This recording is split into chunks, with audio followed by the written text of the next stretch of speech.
وسلام علی المرسلین والحمد للہ رب العالمین۔ ساتھی ذوق و شوق سے درود شریف پڑھ لیں۔ اللہم صلی علی سیدنا و مولانا محمد وعلی آل سیدنا و مولانا محمد وبارک وسلم وصلی علیہ۔ دیکھیں میرے دوستوں اور بزرگوں، انسان دو چیزوں سے مرکب ہے، ایک کو جسم کہتے ہیں، ایک کو روح۔ کیا کہا میں نے؟ جسم کا ہر عضو اس وقت چلتا ہے یا کام کرتا ہے جب جسم کے اندر روح موجود ہو۔ پہلی بات، دو چیزیں ہیں، ایک کو جسم کہتے ہیں، ایک کو روح۔ دوسری بات، جسم کا کوئی عضو اس وقت تک کام نہیں کر سکتا جب تک کہ روح ساتھ نہ ہو۔ تیسری بات، اعضائے جسم بیسیوں، ہزاروں، لاکھوں، کروڑوں کی تعداد میں ہوتے ہیں، روح ایک ہوتا ہے۔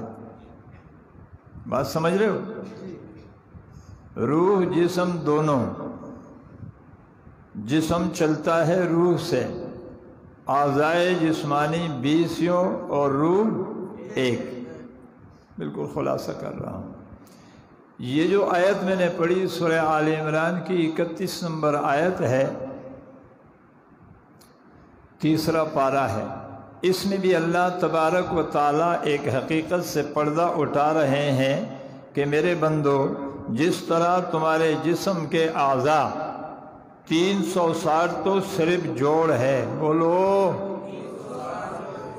سارے بولو، 9 کروڑ رگیں ہیں، 10 کروڑ سیل ہے۔ یہ تو آج کا سائنسی تحقیق کہہ رہے ہیں، تو 10 کروڑ سیل، 9 کروڑ رگیں اور 360 جوڑ، یہ کربوں کے حساب سے یہ اتنے اعضاء، اتنی چیزیں جسم کی، اس کو چلانے کے لیے ایک روح ہے۔ کہہ دو سبحان اللہ۔ اگر یہ ایک روح ہوگا تو آنکھ دیکھے گی، یہی روح ہوگا تو زبان بولے گی، یہی روح ہوگا تو کان سنے گی، یہی روح ہوگا تو ناک سونگے گی، یہی روح ہوگا تو دماغ سوچے گی، یہی روح ہوگا تو ہاتھ چلے گا، یہی روح ہوگا تو پاؤں چلے گا۔ اگر یہ روح نکلا تو آنکھ کا دیکھنا بند، روح نکل گیا تو زبان کا چلنا بند، روح نکل گیا تو کانوں کا سننا بند، روح نکل گیا تو دماغ کا سوچنا بند۔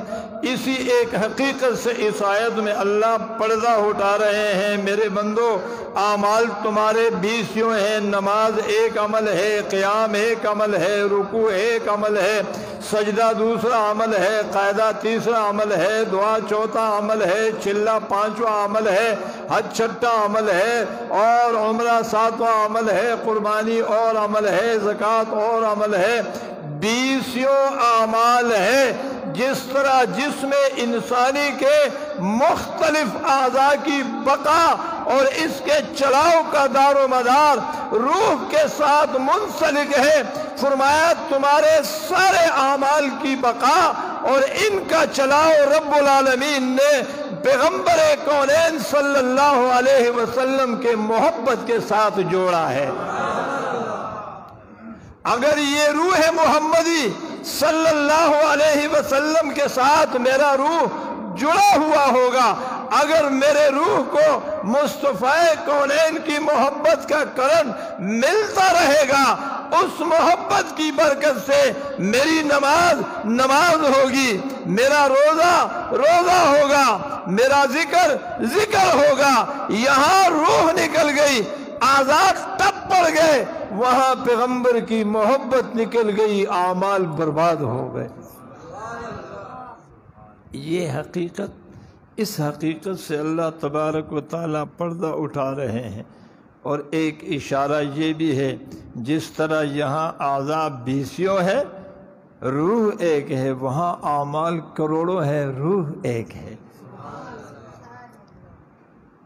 اعمال بہت ہوں گے، روح اس میں ایک ہونا چاہیے۔ اور وہ روح کیا ہے؟ پیغمبر کونین صلی اللہ علیہ وسلم کی محبت۔ اور محبت کس درجے کی؟ فاتبعونی.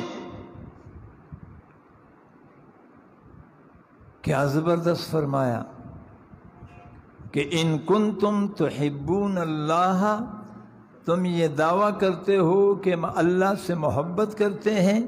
فرمایا نہ تم نے کیا، نہ تم کرتے ہو، نہ تم کر سکتے ہو. تاروں کی کیا حقیقت ہے کہ وہ سورج سے محبت کرے؟ تاروں کی پہنچ تو چاند تک ہوا کرتی ہے. کہہ دو نا سبحان اللہ. ہاں یہ چاند کی شان ہے کہ وہ سورج سے اپنی یاری لگائے رکھے، اس لیے کہ سورج کی تپش کو چاند کا سینہ برداشت کر سکتا ہے. چاند سورج کی تپش اور جلال کو اپنے سینے میں ٹھنڈا کر کے جب ستاروں پر تقسیم کرتا ہے تو پھر آسمان میں جگمگاہٹ لگتی ہے. تو تم کون ہوتے ہو مجھ سے محبت کرنے والے؟ تم تو تارے ہو.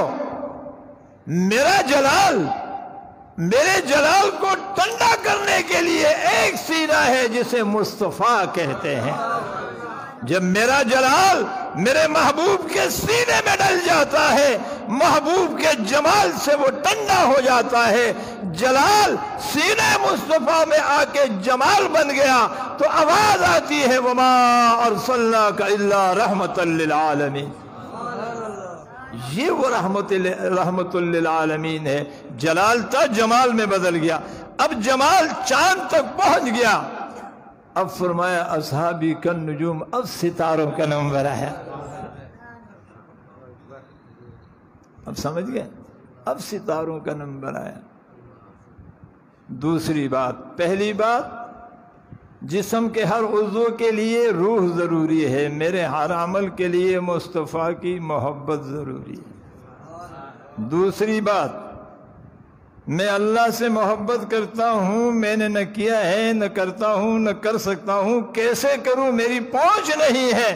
فرمایا کہ تم مصطفیٰ کے قدموں تک پہنچ جاؤ، سمجھ لو ہم خدا تک پہنچ گئے. ان کنتم تحبون اللہ فاتبعونی. اللہ کی محبت کی داستانیں نہ سناؤ، بس مصطفیٰ تک پہنچ جاؤ. یحببکم اللہ، تم نہیں آ سکتے، میں اللہ تمہارے در پہ پہنچ جاؤں گا. یحببکم اللہ، میں تم سے خود محبت کروں گا. چھوٹا آدمی بڑے آدمی کی طرف محبت کا ہاتھ نہیں بڑھا سکتا. ہاں اگر بڑا آدمی خود آ کے ہاتھ بڑھا دے تو چھوٹے کے لیے ہاتھ پکڑنا اور تامنا آسان ہو جاتا ہے. اس لیے اس مضمون کو ایک اور جگہ یوں بیان فرمایا، یا ایھا الذین آمنوا من یرتد منکم عن دینہ فسوف یأتی اللہ بقوم یحبهم ویحبونہ. تم نہیں کر سکتے محبت، میں محبت کا ہاتھ بڑھاؤں گا. جی سارے بولو، میں آپ کی توجہ ہے؟ اللہ کی قسم، بڑا قیمتی جملہ اللہ نے دل میں ڈالا، ابھی ڈالا. یہ آپ حضرات کی یعنی وہ حاضر باشی کی کا سبب ہے اور میرے شیخ کا فیض ہے. بڑا قیمتی جملہ، حلفاً کہہ رہا ہوں. میرے اکثر جملے ایسے ہی ہوتے ہیں، وہ کتابوں میں نہیں ملتے، وہ فیض ہوتا ہے. کہہ دو سبحان اللہ. اور بعض وقت تو بر وقت بالکل سیراب کی طرح میرے شیخ کا فیض یوں موجیں مارتا ہوا آتا ہے. پھر میں پریشان ہوتا ہوں کہ کس موتی کو لوں اور کس موتی کو چھوڑوں. تو ابھی ایک تازہ موتی اللہ نے دی. کہہ دو سبحان اللہ. یحبہم ویحبونا. تم نہیں محبت کر سکتے ہو، تم محبت کا ہاتھ نہیں بڑھا سکتے ہو.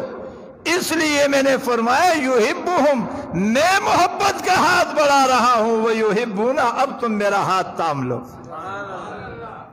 میرا ہاتھ اگر بڑھ جائے تو پھر تم تام لو. تمہارا ہاتھ نہیں بڑھ سکتا. بولو نا، تمہارا ہاتھ حاضر ہے. آپ فرمائے ان کنتم تحبون اللہ فاتبعونی یحببکم اللہ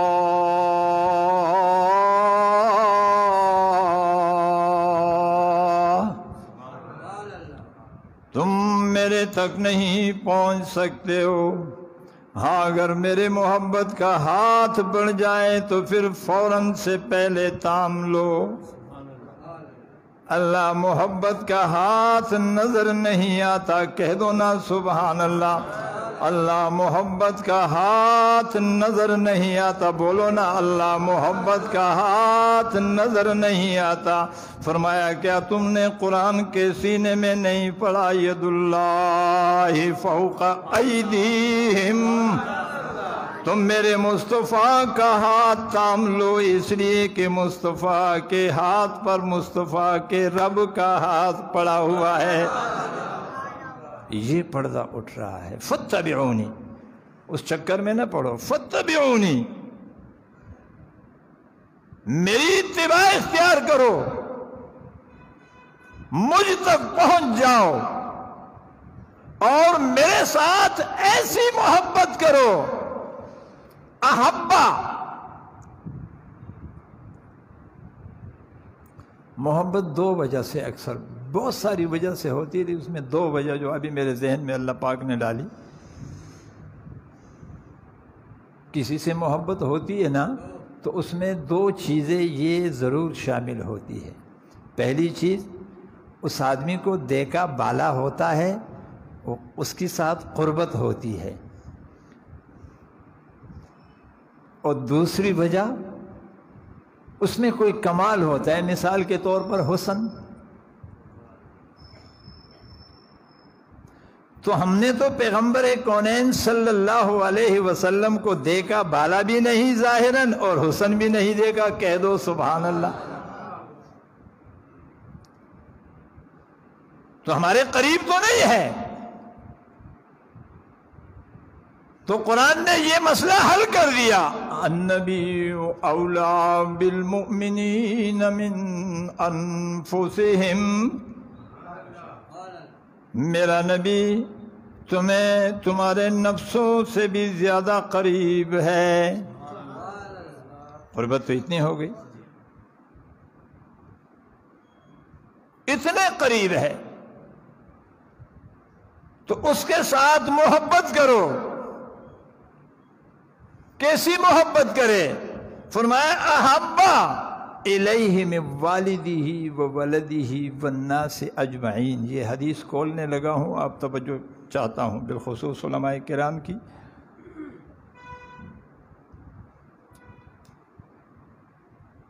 احب الیہ، آپ کی توجہ ہے نا، بالخصوص آپ حضرات کی، دیکھیں میری طرف دیکھیں۔ اگر یہ فرمایا جاتا کہ میرے ساتھ اتنی محبت کرو جتنی ابا سے کرتے ہو، اتنی محبت کرو جتنی امی سے کرتے ہو، اتنی محبت کرو جتنی بیوی اور اولاد سے کرتے ہو، اتنی محبت کرو جتنے خاندان اور قوم قبیلے سے کرتے ہو، تو پھر یہ بھی بڑی بات تھی۔ لیکن فرمایا اس پر اللہ کے نبی نے ہاتھ نہیں رکھا، فرمایا نہ مجھے ایسی محبت نہیں چاہیے، ان سے بڑھ کر چاہیے۔ جی بولو نا، اس حدیث کو ایک نقطے کے حوالے سے آپ کے سامنے بالکل کھولنے لگا ہوں انشاءاللہ اللہ کے فضل و کرم سے، اگر آپ کی توجہ ہو تو۔ اس محبت سے گاڑی نہیں چلے گی۔ احبا، باپ کی محبت سے بھی احب، ماں کی محبت سے بھی احب، اولاد کی محبت سے بھی احب، رشتہ داروں کی محبت سے بھی احب۔ اے اللہ کے رسول صلی اللہ علیہ وسلم، یہ اس طرح کیوں؟ فرمایا اس لیے کہ زندگی مختلف چیزوں سے تعبیر ہوتی ہے، کبھی غم، بولو، کبھی خوشی، کبھی تنگی، کبھی راحت، کبھی دوستی، کبھی دشمنی، کبھی جھگڑا، کبھی اتفاق۔ تو زندگی ان مختلف چیزوں سے منور ہے، مرکب ہے۔ تو تمہاری زندگی میں اس طرح کے نشیب و فراز آتے رہیں گے۔ احبا اس لیے فرمایا کہ اگر مسئلہ باپ کا آیا، ایک طرف باپ آیا، دوسری طرف مصطفیٰ کی محبت اور مصطفیٰ کی سنت کی بات آئی صلی اللہ علیہ وسلم. فرمایا قل ان کان آباؤکم وابناؤکم واخوانکم وازواجکم وعشیرتکم واموال اقترفتموها وتجارة تخشون کسادها ومساکن ترضونها احب الیکم من اللہ ورسولہ وجہاد فی سبیلہ فتربصوا حتی یاتی اللہ بامرہ واللہ لا یہدی القوم الفاسقین. کیا فرمایا کہ اگر کہیں تمہارا ایک طرف ابا ہو اور دوسری طرف مدنی کریم صلی اللہ علیہ وسلم کی محبت ہو، کہہ دیا کرو صلی اللہ علیہ وسلم. تو اگر مسئلہ معاملہ برابری کا ہوتا کہ اتنی محبت کرو جتنی ابا سے ہے، تو بندہ کہہ دیتا کہ پیغمبر نے تو فرما دیا ہے کہ اتنی محبت کرو جتنی ابا سے. اب ابا اور پیغمبر کا تقابل ہے، ابا کی بات کو لے لو، برابری کی تو بات ہے. امی اور پیغمبر کا تقابل ہے، امی کو لے لو، برابری کی تو بات ہے. اب برادری اور پیغمبر کی محبت کی اور اتباع کی بات ہے، برادری کو لے لو، برابری کی بات تو ہے. اب خاندان، قبیلے اور پیغمبر کی محبت اور سنت کی بات ہے، تو خاندان اور قبیلے کی بات کو لے لو. اس لیے کہ برابری کی بات تو ہے. اس چیز کو، نقطے کو سمجھ کر پیغمبر کونین نے لفظ احب استعمال کیا. احب الیہ، احب الیہ. ہاں میری امتی کان کھول کے سن لو، اگر ابا ایک طرف ہو، میری اتباع دوسری طرف ہو اور ابا دوسرے طرف ہو، تو ابا کی بات کو جوتے کے نیچے دبا لو، میری محبت کا جھنڈا ہوا میں لہرا دو.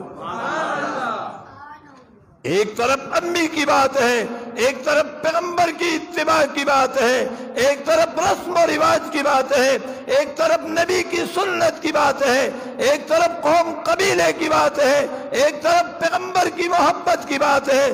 فرمایا تمہاری زندگی میں جب بھی کوئی ایسا معاملہ آئے، ان ساری چیزوں کو جوتے کی نوک پہ رکھ دو، میری محبت کا دامن تھام لو. ان کنتم تحبون اللہ. اور ہوا ایسے محبت، میرے ساتھ محبت کرو. علامہ رشید احمد گنگوہی رحمت اللہ تعالی علیہ، توجہ ہے آپ کی. علامہ رشید احمد گنگوہی رحمت اللہ تعالی علیہ جب زندگی کے آخری حصے میں نابینا ہو گئے، نظر چلی گئی، تب بھی برابر روٹین کے مطابق اپنے شاگرد سے سرما منگاتے تھے اور 3 سلائی ایک آنکھ میں لگاتے تھے. طلباء بھی حیران. جی یہ کون تھے پتہ ہے؟ یہ محمود الحسن اسیر مالٹا کے شیخ تھے.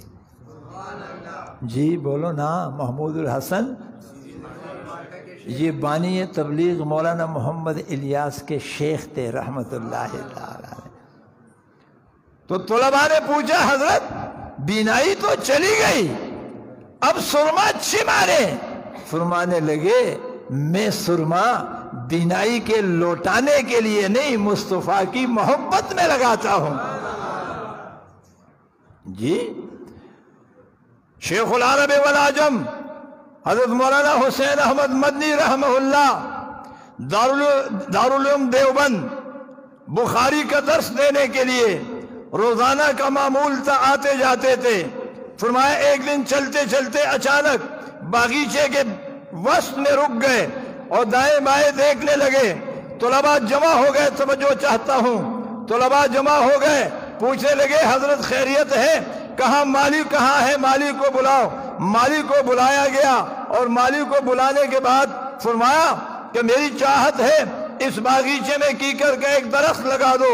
مالی نے جی تو کر لیا، کہنے لگے حضرت کیکر کا بوٹا لوگ باغیچوں میں نہیں لگاتے، پل نہیں، پھول نہیں، پتے کام کے نہیں، کانٹے دار جاڑی ہوتی ہے، کہا نہ آپ لگا دو۔ بالآخر وہ لگا بیٹا۔ مالی نے مجبور ہو کے ہاتھ جوڑ کے پوچھا حضرت کیکر کا بوٹا اور دارالعلوم دیوبند کے باغیچے میں میری سمجھ میں بات نہیں آتی۔ فرمانے لگے وہ جو صلح حدیبیہ کے موقع پر صحابہ کرام نے پیغمبر کے ہاتھ میں بیعت کیا تھا وہ بوٹا کیکر کا تھا۔ جب یہاں کیکر کا بوٹا لگا ہوا ہوگا میں آتے جاتے اس پر میری نگاہ پڑے گی تو پیغمبر کی یاد تازہ ہوگی۔